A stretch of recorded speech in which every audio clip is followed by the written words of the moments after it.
दुथडी भरून वाहत असलेल्या व तुडुंब भरलेल्या गोदावरी नदीत आपला जीव धोक्यात घालून एका तरुणाने चक्क बैलजोडीचे प्राण वाचवले। या गोदावरी नदीमध्ये त्याने उडी घेऊन दोन्ही बैलांना सुखरूप बाहेर काढले। मागील आठवड्यात झालेल्या अतिवृष्टीमध्ये व जायकवाडीतून विसर्ग सुरू झाल्याने सध्या गोदावरी नदी दुथडी भरून वाहत आहे।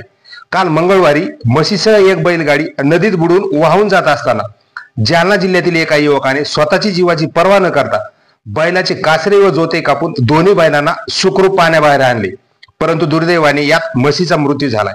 सय्यद बादल युनुस अशी जीवाची बाजी लावणारे या तरुणाचं नाव आहे। घनसावंगी तालुक्यातील शेवता गावामध्ये शेतकरी राधेश्याम लाड यांची बैलगाडी दुपारच्या सुमारास शेतात फवारणीसाठी गोदावरी नदीच्या काठी ड्रम मध्ये पाणी भरून जात असताना बैलाने बैलगाडी अर्ध्या नदीत ओढत नेली।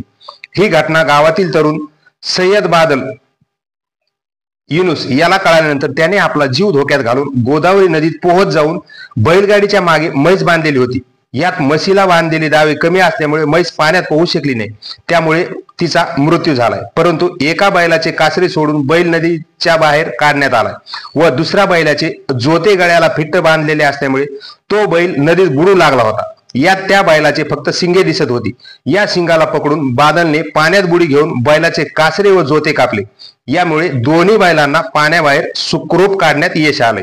सय्यद बादल युनुस या तरुणाच्या या धाडसीपणाचे ग्रामस्थातून कौतुक होत आहे आणि विशेष म्हणजे या मुक्या प्राण्यांचे जीव त्याने आपला जीव धोक्यात घालून वाचवलेत। यामुळे त्याच्या या साहसाबद्दल धाडसाबद्दल शेवतेकरांमधून कौतुक व्यक्त होत आहे।